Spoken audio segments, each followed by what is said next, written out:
아니 땐 굴뚝에 연기가 나랴라고 하는 속담이 있습니다. 그런데 여러분, 살다 보니까 아니 땐 굴뚝에도 연기가 나는 경우들이 적지 않게 있는 것 경험하면서 살아가게 됩니다. 인간관계를 하다 보면 없는 말을 지어내서 그렇게 하는 그런 경우들, 그런 경우들로 인한 어려움을 당할 때가 있죠. 어떤 경우에는 의도적으로 어떤 사실을 왜곡해서 사람들에게 전하는 그런 경우들도 당해본 적들이 있으실 것입니다. 여러분은 이런 일을 당하면 어떻게 하시는지 여쭤보고 싶습니다. 뭐 크게 두 부류로 나누어지지 않을까 싶습니다. 당장에 달려가거나 전화를 해서 멱살을 잡거나 아니면 큰 소리를 내거나 하시는 분도 계실 것이고, 조금 소극적인 분들은 소가리를 하면서 말도 못하고 그렇게 그 시간들을 참아내는 그런 분들도 계실 것입니다. 가장 현명한 방법은 무엇일까요? 두말 할 것 없이 하나님께 달려가는 것입니다. 하나님께 우리의 형편을 아뢰고, 그리고 억울함을 호소하고 하나님의 손에 맡겨드리는 것이죠. 하나님 앞에서는 무슨 말을 해도 상관이 없습니다. 우리는 기도할 때에 하나님 앞에 조금 이렇게 거룩하고 멋있어 보이는 말들로 정제해서 그렇게 하나님 앞에 기도해야 한다라고 생각하는데, 물론 공적인 기도에서는 뭐 그렇게 기도하는 것 좋은 일이지만, 우리가 하나님을 개인적으로 단독적으로 하나님 앞에 서서 기도할 때에는 굳이 그렇게 할 필요가 없습니다. 우리의 감정의 찌꺼기들도 올라오도록 하고 모든 것들을 다 하나님 앞에 토로하는 것이 굉장히 중요합니다. 여러분, 만약 누군가가 상담가를 찾아갔는데 자신 안에 있는 내면의 이야기들은 다 꽁꽁 숨겨놓고 상담자에게 자신을 조금 멋있게 보이고 자신이 조금 괜찮은 사람처럼 보이는 말들만 한다 그러면 상담자를 찾아갈 아무런 이유가 없지 않겠습니까? 우리가 기도를 하는 것도 마찬가지라고 이야기할 수가 있겠습니다. 오늘 이 시편 26편은 개인의 탄원시입니다. 그러니까 어떤 개인이, 여기서는 다윗의 시로 되어 있으니까 다윗이 모함을 당했는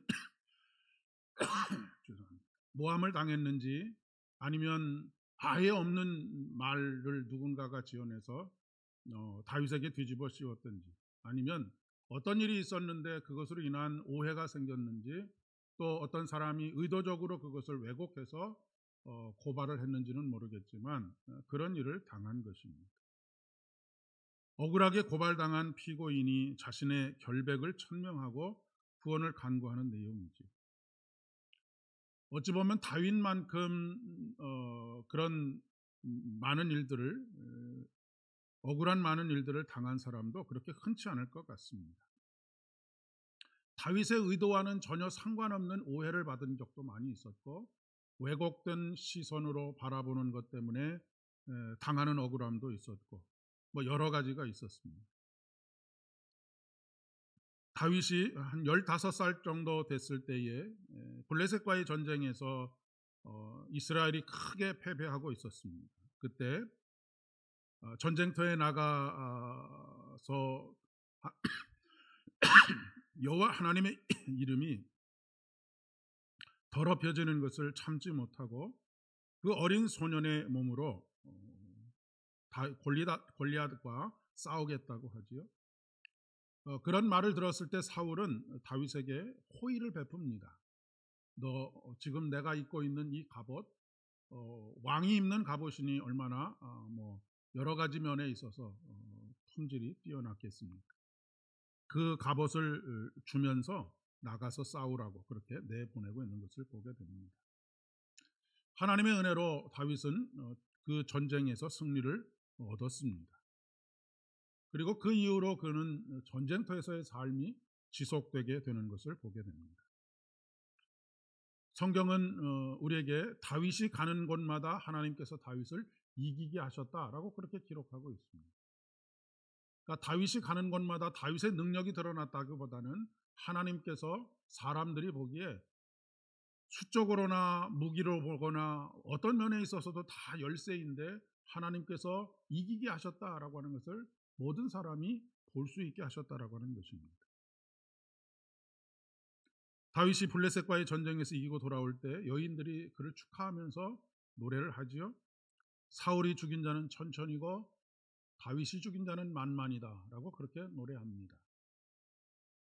사울이 이 말을 듣고 말씀해 보면 불쾌해했고 심히 노하였다라고 그렇게 기록하고 있습니다. 사울의 입장에서는 그럴 수 있을 것 같습니다. 그런데 사실 다윗은 그 어떤 이런 그런 생각을 마음속에 품어 본 적이 없습니다. 본인이 원해서 사람들을 시켜서 그렇게 노래하게 한 것도 아니죠. 그런데 여기서부터 두 사람의 관계가 꼬이기 시작합니다. 물론 사울이 왕 위에서 폐위가 된 것은 이런 이유들로 인해서 폐위가 된 것은 아니지만 다윗과의 관계에서 큰 다윗이 어려움을 겪게 되는 최초의 사건이 됩니다.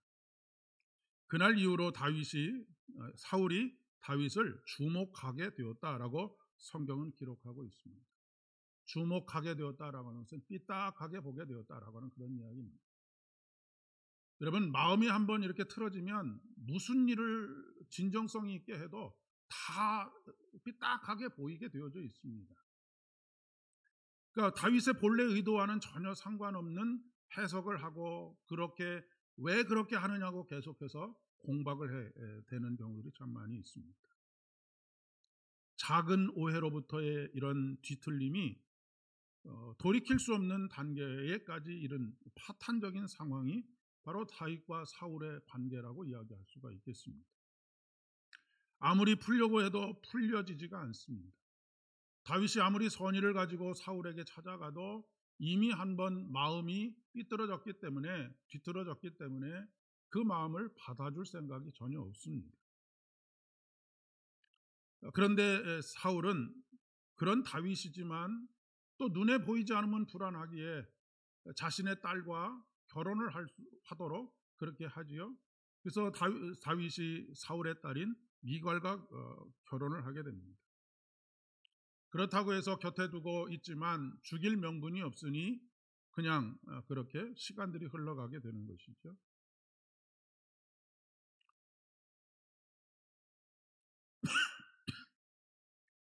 다윗과 사울의 아들 요나단과의 우정은 성경에 등장하는 최고의 아름다운 관계라고 이야기할 수 있습니다.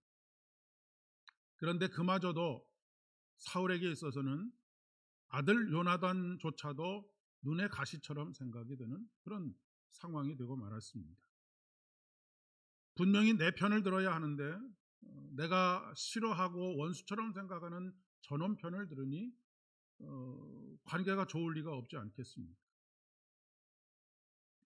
그런데 사울만 그런 것이 아니었습니다. 앞에 미갈과 또 요나단은 그래도 다윗의 진정성을 알고 다윗의 진정성을 받아들이려고 했지만 사울 주변에 있는 사람들은 어떻게 쓰든지 다윗을 깎아내리고 폄하하고 해서 자신이 사울 왕에게 충성을 다하고 있다라고 하는 것을 보여주기를 원했던 것이죠. 많은 사람들이 사울에게 동조를 했습니다. 사울에게 잘 보이기 위해서 다윗을 조롱을 했고요. 그렇게 여론들을 만들어 갔을 것입니다. 다윗의 세 번째 부인인 아비가일이라고 하는 여인이 있습니다. 이 여인의 남편이 나발이라고 하는 사람인데 이 나발이 다윗을 따르는 무리들과 함께 지나가다가 너무 배가 고프고 물도 없고 해서 이 양을 치는 나발에게 가서 우리를 조금 도와달라고 그렇게 이야기를 합니다. 근데 여기서 나발에게 다윗은 치욕적인 조롱 섞인 말을 듣습니다. 주인에게서 억지로 떠나는 종들이 요즘 너무나 많다더라 라고 하는 그런 이야기를 듣지요. 이런 경우를 생각해 볼 수 있고 또 다른 경우는 다윗이 진정한 마음으로 기쁨을 가지고 법궤를 다윗성으로 옮기려고 할 때에 소들이 뛰므로 웃사가 법궤를 붙잡으려고 하다가 죽는 일이 발생을 하게 되었습니다. 이것은 웃사가 잡아서 그렇게 된 일이지만 사람들은 그 일로 인해서 수근수근거렸을 것입니다. 별의별 이야기들을 다 했겠지요. 다윗이 아마 우리가 알지 못하는 어떤 죄를 지어서 하나님께서 이런 심판을 하셨을 것이다 라고는 이야기들을 했을 것이다 라고 추측해 볼 수 있을 것 같습니다. 다윗의 아들 압살롬의 반란이 일어났을 때도 똑같은 일들이 일어나지 않았겠습니까? 말하기 좋아하는 사람들은 오죽하면 자식이 아버지를 배반하는 그런 일들이 벌어졌을까라고 수군거렸을지도 모르겠습니다. 위에서 언급한 어떤 배경인지는 정확히 알 수 없지만 이런 상황에서 다윗은 주께서 자신의 억울함을 올바르게 조사해 주실 것을 요청합니다. 그러면서 내가 나의 완전함에 행하여 싸우며 흔들리지 않냐고 여호와를 의지하였으니 여호와여 나를 판단하소서라고 그렇게 요청하고 있는 것을 보게 됩니다. 여기서 나의 완전함에 행했다라고 하는 것은 나는 죄가 없다라고 하는 그런 의미가 아닙니다. 주님과의 언약에 충실하게 살려고 하는 순결한 태도, 그 태도를 유지해 왔고 그 태도를 나 혼자의 힘으로 유지할 수 없으니 주님을 의지해서 여기까지 왔다라고 하는 것을 이야기하고 있는 것입니다. 그래서 사람에게 판단을 구하는 것이 아니고 하나님께 판단을 구하고 있는 것이죠. 여러분, 사람에게 판단을 구하게 되면 여러 가지 그런 우리 속담에도 있듯이 때리는 시어머니보다 말리는 시누이가 더 밉다라고 하는 말이 있지 않습니까? 공감해 주는 것 같지만, 나를 위해 주는 것 같지만 뒤에서는 또 그 일을 가지고 속삭이는 일들이 비일비재하게 일어납니다. 그렇기 때문에 사람에게 가서 나의 억울함을 호소하거나 하는 일보다는 늘 묵묵히 들어주시고 우리를 위해서 일하시는, 항상 내 편이 되어주시는 하나님께 가서 그 모든 억울한 것들을 토로하는 것이 가장 현명한 방법이라고 이야기를 할 수가 있겠습니다. 우리 모두는 죄인입니다. 그럼에도 불구하고 하나님께서 예수 그리스도의 십자가의 은혜로 우리를 의롭다 칭해 주셨습니다. 우리는 그 예수 그리스도를 의지하면서 살아갑니다. 예수 그리스도를 의지해서 나아갈 때에만 우리는 지성소에서 성소를 향하여 나아갈 수 있습니다. 대제사장조차도 그가 죄가 있을 때는 성소를 지나 지성소로 들어갔을 때 그곳에서 하나님의 거룩하심과 충돌하여 죽고 말게 된 것이 인간의 현실입니다. 그러나 우리는 십자가의 주님을 의지해서 나아갑니다. 예수님께서 모든 우리의 죄를 짊어지시고 십자가에 달려 돌아가셨기 때문입니다. 이 은혜를 아는 성도라고 한다면 더욱더 하나님 앞에 진실한 삶의 태도를 가지려고 애쓰고 그 태도가 흔들리지 않도록 더욱 매 순간 우리 주님을 의지하면서 살아가야 한다는 말씀입니다. 항상 두렵고 떨림으로 살아가는 것이지. 그러면서 다윗은 하나님께 이렇게 요청합니다. 나를 살펴주시고 나를 시험해 주시고 내 양심을 단련해 주십시오라고 그렇게 간구하고 있는 것을 보게 됩니다. 혹시 모를 내 안에 있는 욕망, 나도 인식하지 못하는 내 안에 있는 내적인 동기, 이런 것들까지도 다 판단해 달라고 그렇게 이야기하고 있는 것입니다. 그러니까 자기가 겉으로 행동으로 드러낸 죄, 그 죄뿐만이 아니라 행동으로 드러나지 않았지만 내 안에서 내적인 동기를 가지고 어떤 마음을 품고 있었는지까지 살펴봐 달라는 것입니다. 그리고 내 양심을 단련시켜 달라고 그렇게 요청을 하고 있는 것을 보게 됩니다.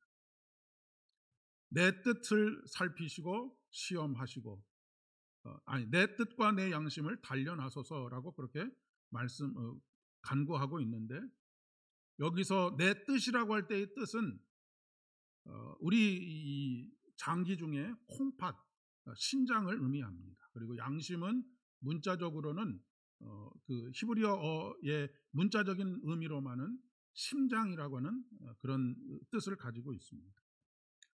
보통 사람들이 그 예전의 사람들이, 그리고 우리도 뭐 크게 그 오래되지 않은 표현들입니다.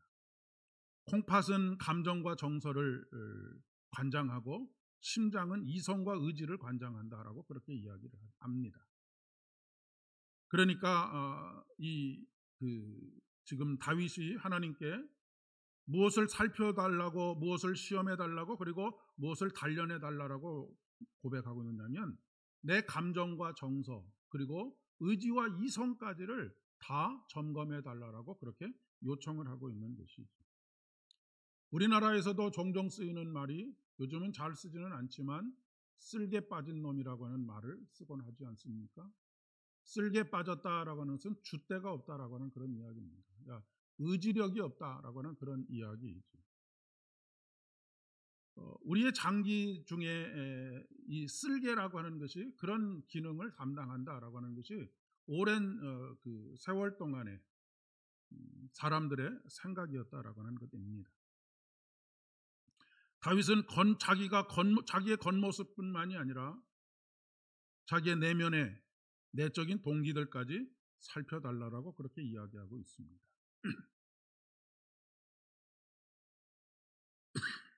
이 심장이라고 하는 단어는 우리가 보통 사도신경을 크레도라고 그렇게 이야기를 합니다.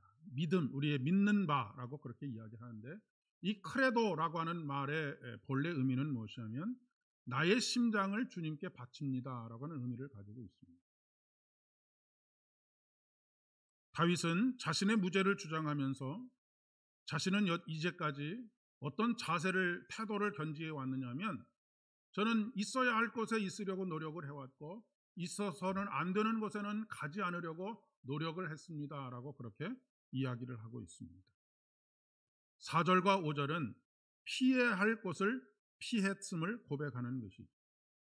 허망한 사람들과 함께하지 않았고 간사한 자들과 동행하지 않았으며 행악자들의 집회를 미워했고 악한 자들과 같이 앉지 않았다라고 하는 그런 이야기입니다. 우리나라 속담에 사자성어에 근묵자적, 근묵자흑이라고 하는 그런 사자성어가 있습니다. 검은 것을 가까이 하면 검게 되고 또 붉은 것을 가까이 하면 붉게 된다라고 하는 그런 의미입니다. 우리가 하루의 삶 속에서 무엇을 듣고 무엇을 보고 무엇을 경험하면서 살아가느냐라고 하는 것이 그만큼 중요합니다. 우리 아이들이 어떻게 자라갑니까? 부모의 모습을 보면서 자라갑니다. 주변의 어른들의 모습을 보면서 배웁니다. 그와 마찬가지입니다. 우리들의 신앙이라고 하는 것도, 나의 신앙은 우리 공동체의 신앙의 모습이 일부분 투영되어 있는 부분들이 굉장히 많이 있습니다.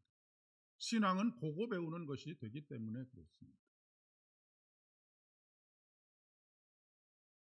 우리가 무엇을 듣고 무엇을 보며 무엇을 경험하면서 살아가느냐. 그리고 또 한 가지는 오비일학이라고 하는 말이 있고, 오얏 나무 밑에서는 각근을 매지 말라라고 하는 말도 있습니다. 오해받을 수 있고 왜곡되어서 보일 수 있는 그런 여지조차를 주지 않는 것, 이것이 참 중요하다라고 하는 것입니다.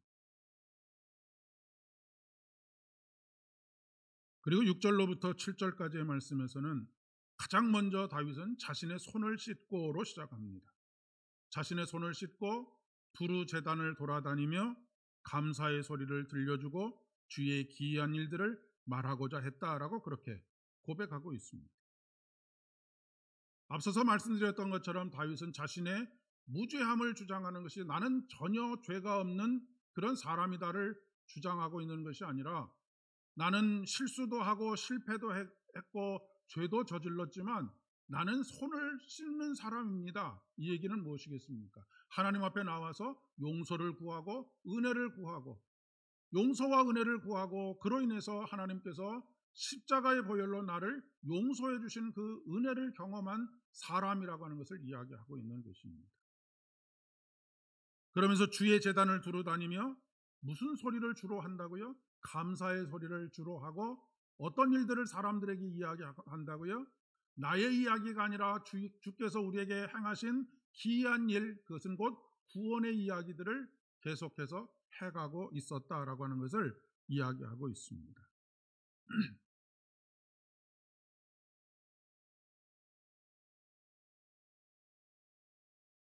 이 말씀은 마치 시편 1편의 말씀을 그대로 옮겨놓은 듯한 그런 느낌이 들 정도입니다. 복 있는 자의 삶에 대해서 시인은 이렇게 노래하지요. 복 있는 사람은 악인들의 꾀를 따르지 아니하며 죄인들의 길에 서지 아니하며 오만한 자의 자리에 앉지 아니하고 오직 여호와의 율법을 즐거워하여 그 율법을 주야로 묵상하는 자로다. 있어야 할 곳에 있어야 하겠고 잊지 말아야 할 것에 잊지 않는 것, 피해야 할 것을 피하는 삶, 이것이 바로 우리의 영적인 순결을 지켜나갈 수 있는 그런 귀한 걸음이 된다라고 하는 것을 말씀하고 있습니다. 그러면서 다윗은 한 걸음 더 나아가서 9절의 말씀에서 여호와여 내가 주께서 계신 집과 주의 영광이 머무는 곳을 사랑하오니 내 영혼을 죄인과 함께 내 생명을 살인자와 함께 두지 말라 달라고 간구하고 있는 것을 보게 됩니다.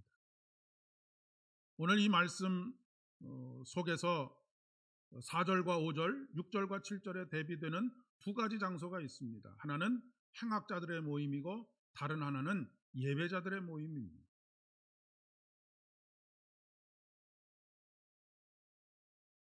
그렇다고 해서 세상과 단절하고 사람들 믿지 않는 사람들과 완전히 단절하고 그렇게 살아가라고 하는 이야기가 아닙니다. 다윗은 예배자의 모임에서 평생을 찬송하면서 살겠다라고 하는 그런 다짐을 하고 있습니다. 그 예배의 자리를 통해서 그의 인생이 흔들리지 않도록 하는 평탄한 곳에 서 있음을 하나님 앞에 감사하고 있는 것을 보게 됩니다. 올 한 해 그 어느 한 해보다도 하나님께서 찾으시는 참된 예배자들 되실 수 있기를 진심으로 축복합니다. 여러분이 만사를 제치고 나와 앉아 있어야 할 것이 어디냐면 바로 예배자의 모임입니다. 그곳에서 우리의 손을 씻고 하나님의 은혜를 간구하고 베풀어 준 은혜에 감사하고 하나님께서 우리에게 베풀어 준 구원을 그 기이한 일들을 모든 이들 앞에서 고백하고 선포하고 세상을 향하여 선포하는 일입니다. 아무쪼록 예배가 회복되고 영혼이 소생케 되는 큰 은혜 누리실 수 있기를 진심으로 축복합니다. 그렇게 되면 오늘 말씀 마지막에 약속하신 것처럼 흔들리지 않는 곳에 세우신다라고 말씀하십니다. 여러분, 삶의 중심이 흔들면 모든 것이 다 흔들리게 되어져 있습니다. 뿌리가 흔들리면 나무는 어느 순간 쓰러지게 되어져 있습니다.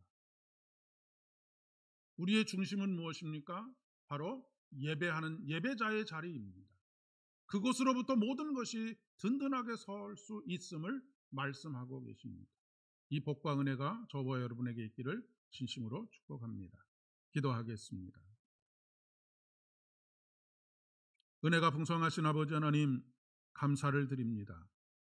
오늘도 우리가 있어야 할 곳, 그리고 가지 말아야 할 곳 알게 하시고 깨닫게 하시며 특별히 우리의 중심이 되는 예배자의 모임, 이 자리를 기억하고 우리의 연약함을 하나님 앞에 고백하며 하나님의 용서하심과 구원하심의 그 기이한 일들, 그것을 노래하는 가운데 주께 감사하고 그것이 우리의 인생이 흔들리지 않는 터전 위에 우리들의 발이 평탄한 곳에 서게 하시는 큰 은혜 누릴 수 있도록 은총을 더하여 주시옵소서. 예수님의 이름으로 기도드립니다.